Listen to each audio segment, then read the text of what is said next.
यह स्टूडेंट्स, आज हम अपनी नेक्स्ट वीडियो लेके आए हैं class 8 subject physics chapter sound. देखिए स्टूडेंट, जो हमारी पीछे वाली वीडियो थी उसके अंदर हम साउंड की कुछ प्रॉपर्टीज़ के बारे में स्टडी कर रहे थे कि जो साउंड है वो किस प्रकार से ट्रैवल करती है। साउंड है उसको ट्रैवल करने के लिए मीडियम की आवश्यकता होती है। तो इसी कड़ी में स्टूडेंट्स हम आगे बढ़ते हैं अपने चैप्टर में, और आज हम जानेंगे कि जो साउंड है उसको ट्रैवल करने के लिए मीडियम की आवश्यकता होती है, और ये चीज़ हम एक एक्टिविटी से शो करेंगे। तो देखिए हमारी एक्टिविटी क्या है, to show that sound requires a medium to travel.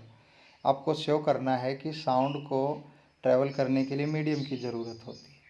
तो इसके लिए आपको स्टूडेंट्स किन किन चीज़ों की आवश्यकता होगी। Things needed: an electric bell, a glass bell jar, a vacuum pump, a battery, a key, connecting wires and a cork. ठीक है, तो इन सब की आपको ज़रूरत होंगी, और आप इन सब को दिए गए जो हमारे फिगर है इसके अकॉर्डिंग अरेंज कर देंगे कि ये आपका जो ग्लास बेल जार है इसके अंदर आपने इलेक्ट्रिक बेल को सेट कर दिया। ठीक है, ये कॉर्क को लगा के इस बेल जार को इंसुलेटेड कर दिया, और इसमें से वायर लेके की के थ्रू हमने बैटरी से कनेक्ट कर दी। ठीक है, और जो बेल जार होता है उसके नीचे वैक्यूम पंप है जिससे हम इसके अंदर की हवा को, एयर को बाहर निकाल सकते हैं। तो देखिए सबसे पहले हम क्या करते हैं स्टूडेंट्स, इससे जो हमारा बेल जार है इसके अंदर एयर भरी हुई है। तो आप जैसे ही की को क्लोज करोगे तो घंटी बजना शुरू हो जाती है और आपको घंटी की आवाज़ सुनाई देगी। ठीक है, क्यों सुनाई देगी? क्योंकि वो घंटे की आवाज़ है, एयर एक मीडियम का काम करेगा, वहाँ से आप तक पहुँच जाती है। लेकिन जैसे ही आप वैक्यूम पंप से जो हमारा बेल जार है इसकी सारी हवा बाहर निकाल देते हो, ठीक है, तब आप की को क्लोज करोगे तो आपकी बेल है वो काम तो करेगी लेकिन आपको साउंड सुनाई नहीं देगी। क्यों नहीं सुनाई देगी? क्योंकि इस जो साउंड को हमारे तक पहुंचाने में जो मीडियम की आवश्यकता होती है, हमारा वो मीडियम नहीं है। एयर हमने सारी बाहर निकाल ली, अब अंदर एयर नहीं है, तो स्टूडेंट्स आपको साउंड सुनाई नहीं देगी। ठीक है, तो इससे आप क्या कंक्लूज़न निकालते हैं? हमारा इसके कंक्लूज़न आता है कि sound can not travel through vacuum. पहला कंक्लूज़न है वैक्यूम के अंदर साउंड ट्रैवल नहीं करती। ठीक है स्टूडेंट, वैक्यूम होता है एब्सेंस ऑफ एयर, ऐसी जगह जहाँ पर हवा नहीं होती है तो उसको हम वैक्यूम बोलते हैं। ठीक है, तो वैक्यूम के अंदर साउंड ट्रैवल नहीं करती है। उसी प्रकार sound requires a medium to travel. Sound को ट्रैवल करने के लिए एक मीडियम की ज़रूरत होती है। वो मीडियम हमारा सॉलिड भी हो सकता है, लिक्विड भी हो सकता है और गैसियस भी हो सकता है। ठीक है, तो ये जो कंक्लूज़न के पॉइंट है ये आप अपनी नोटबुक में नोट कर लें।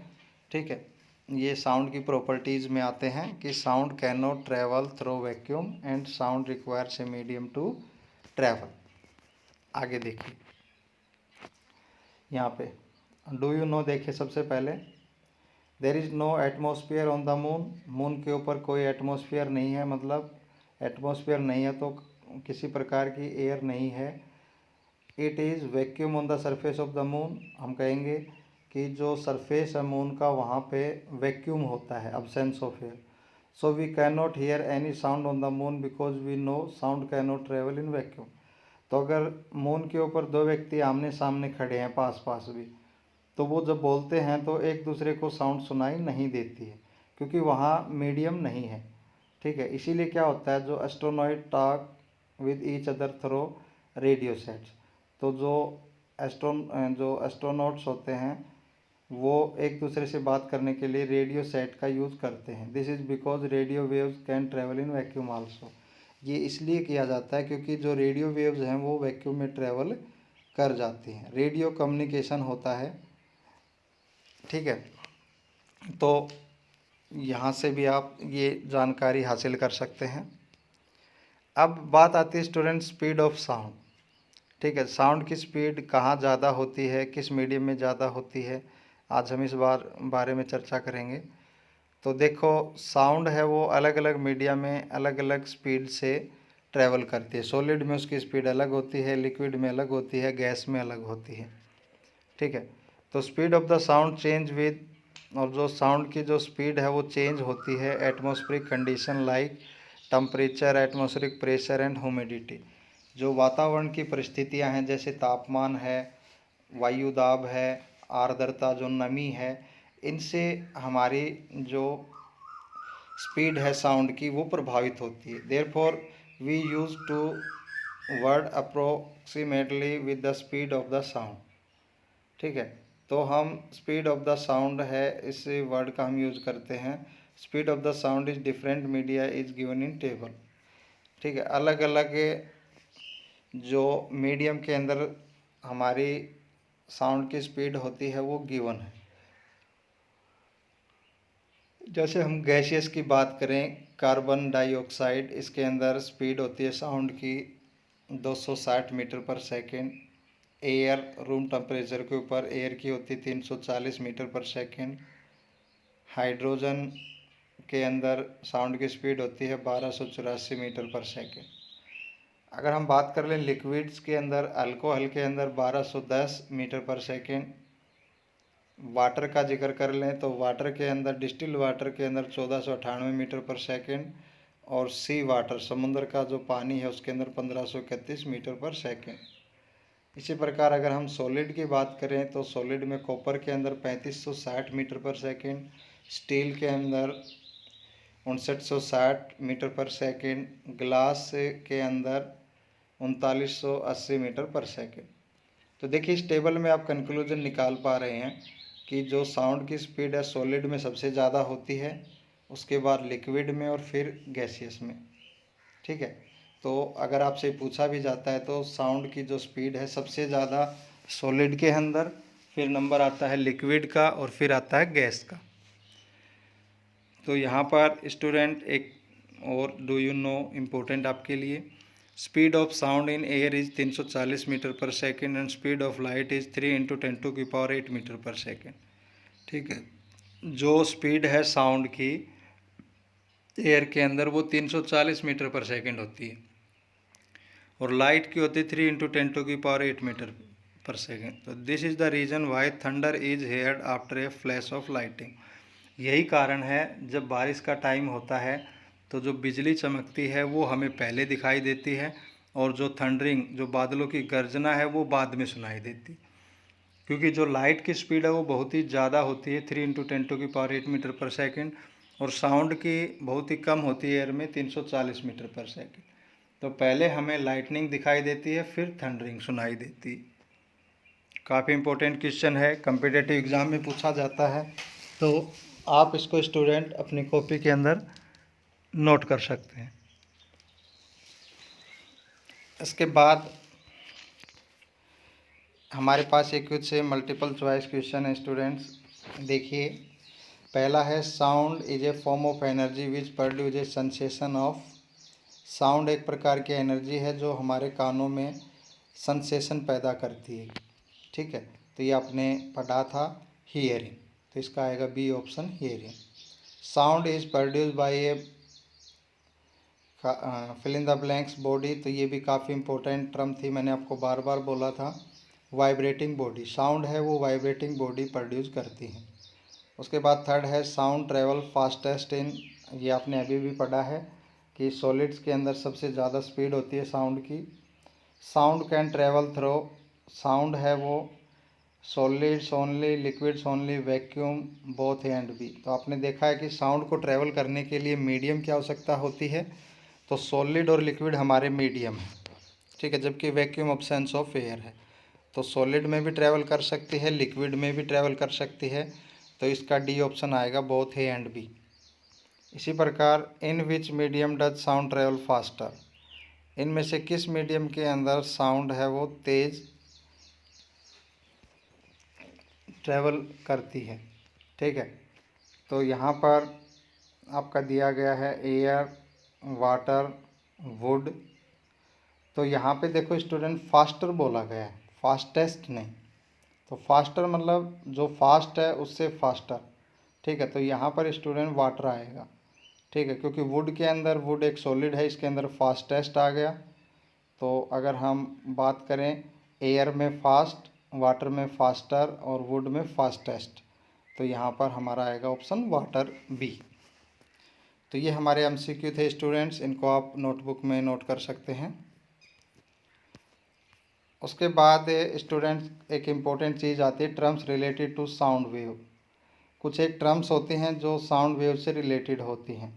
तो sound travel in the form of wave, ये हमने पढ़ा है कि साउंड है वो एक वेव की तरह मूव करती है। ठीक है, कंप्रेशन और रेयरफैक्शन का रीजन बनाते हुए आप बड़ी क्लासेज में और भी डिटेल से पढ़ेंगे। तो साउंड एक प्रकार की वेव होती है। तो waves are characterised by 3 basic quantity. जो वेव होती है उसकी करेक्टरिस्टिक्स हम 3 बेसिक क्वांटिटीज से डिस्क्राइब करते हैं। वो होती है हमारी frequency, amplitude and time period. काफ़ी इंपॉर्टेंट चीज़ है, इनकी डेफिनेशन आगे हम स्टडी करेंगे। तो इसको फ्रीक्वेंसी क्या होती है, एम्पलीट्यूड क्या होता है, टाइम पीरियड क्या होता है, इनको जानने के लिए हम एक सिंपल पेंडुलम लेते हैं और उस सिंपल पेंडुलम का जो केस है उसको जब हम स्टडी करेंगे तो फिर हम इन टर्म्स के बारे में बता सकते हैं। तो सबसे पहले आपको पता होना चाहिए कि सिंपल पेंडुलम क्या होता है। तो ये simple pendulum consist of A small metal ball called bob suspended by a long thread from a rigid spot such that the bob is free to swing back and forth। देखिए, आप लोगों ने अपने घर में पेंडुलम क्लॉक देखी होगी। ठीक है, पेंडुलम क्लॉक में एक थ्रेड होता है और उसके नीचे एक मेटेलिक बॉल होती है जिसको हम बॉब बोलते हैं और वो मूव करता है। ठीक है, ये आप जैसा कि डायग्राम में देख पा रहे हैं कि जो थ्रेड है इसका एक हिस्सा हमने फिक्स कर दिया रिजिड स्पॉट के साथ और दूसरे हिस्से से हमने बॉब को कनेक्ट कर दिया जो कि एक मेटल बॉल होती है। और जब हम इसको फ्रीली सस्पेंडेड करते हैं, ठीक है, जब हम इसको मूव कराते हैं तो ये जहाँ पे रेस्ट पोजीशन में था ये इसकी मीन पोजीशन होती है। ठीक है, और जब ये इस डायरेक्शन में मैक्सिमम डिस्प्लेसमेंट ट्रेवल करता है तो ये इसकी इस साइड की एक्सट्रीम पोजीशन, और इस डायरेक्शन में मूव करता है तो दूसरी साइड की एक्सट्रीम पोजीशन। तो आपका पेंडुलम जब ऑसिलेट करता है बैक एंड फोर्थ तो उसके दौरान उसकी 3 पोजीशन हम लेते हैं। एक तो जो उसकी रेस्ट पोजीशन है वो मीन पोजीशन होती है, और जो एक डायरेक्शन में मैक्सिमम डिस्प्लेसमेंट होता है मीन पोजीशन से वो हमारी एक्सट्रीम पोजीशन होती है, और दूसरी डायरेक्शन में भी एक्सट्रीम। तो आप कह सकते हैं कि बॉब की 2 एक्सट्रीम पोजीशन और एक मीन पोजीशन होती है। ठीक है, अब स्टूडेंट्स आप यहाँ पे पेंडुलम है इसको स्टडी कर रहे हैं। अब जब इसका हम ऑसिलेशन स्टडी करेंगे तो जो हमारी साउंड की जो बेसिक जो क्वांटिटीज़ हैं जो साउंड को करेक्टराइज करती हैं उनके बारे में हम जानेंगे। तो देखो, the motion of the bob of the pendulum from one extreme position to the other extreme position and back is called one oscillation of the pendulum. देखिए, पेंडुलम जहाँ से शुरू होता है वो चाहे पहली एक्सट्रीम पोजीशन हो, चाहे दूसरी एक्सट्रीम पोजीशन हो या मीन पोजीशन, जहाँ से शुरू करके, ठीक है, अगर इसमें देखो एक्सट्रीम पोजीशन लोगे तो जहाँ से चला, जिस एक्सट्रीम पोजीशन से हमारा बॉब डिस्प्लेस हुआ वहाँ से दूसरी एक्सट्रीम पोजीशन पे जाके वापस एक्सट्रीम पे आ जाता है तो वो हमारा एक ऑसिलेशन कंप्लीट हो जाता है। अगर आप ये ऑसिलेशन मीन पोजीशन से काउंट कर रहे हो तो मीन पोजीशन को 2 बार क्रॉस करेगा। जैसे मीन से पहली एक्सट्रीम पोजीशन पे जाएगा, फिर मीन पे आएगा, फिर दूसरी एक्सट्रीम पे जाएगा, फिर मीन पे आएगा, तब हमारा एक ऑसिलेशन कंप्लीट होता है। ठीक है, तो यहाँ पर जो हम कहेंगे the motion of the bob of a pendulum from one extreme position to other extreme position and back is called one oscillation of the pendulum. ठीक है, तो ये हमारा पेंडुलम का एक ऑसिलेशन कहलाता है। जैसे कि the motion of the pendulum bob from it extreme position B to another extreme position C and back to B is called one oscillation. जैसे बी पॉइंट पे हमारी पहली एक्सट्रीम पोजीशन है, सी पे दूसरी है, तो हमारा जो पेंडुलम है बी से चला सी पे गया और सी से जब वापस बी पे आ जाता है तो हमारा एक ऑसिलेशन है वो कंप्लीट हो जाता है। ठीक है। तो ये हमारा पेंडुलम के उसके अंदर हमारा ऑसिलेशन है, जैसा कि मैं आपको यहाँ बताता हूँ। बॉब है, यहाँ से सी पे गया, सी से जब वापस बी पे आ जाता है तो वो हमारा ए के ऑसिलेशन कहलाता है। ठीक है, तो इस प्रकार से हम ऑसिलेशन बता सकते हैं, कंप्लीट ऑसिलेशन। अब हम इसे पेंडुलम को देखते हुए हम जो हमारी फ्रीक्वेंसी है, वेवलेंथ है, टाइम पीरियड है, उनके बारे में जानेंगे। तो स्टूडेंट्स वो हम नेक्स्ट वीडियो में डिस्कस करेंगे। तो आज की वीडियो में इतना ही।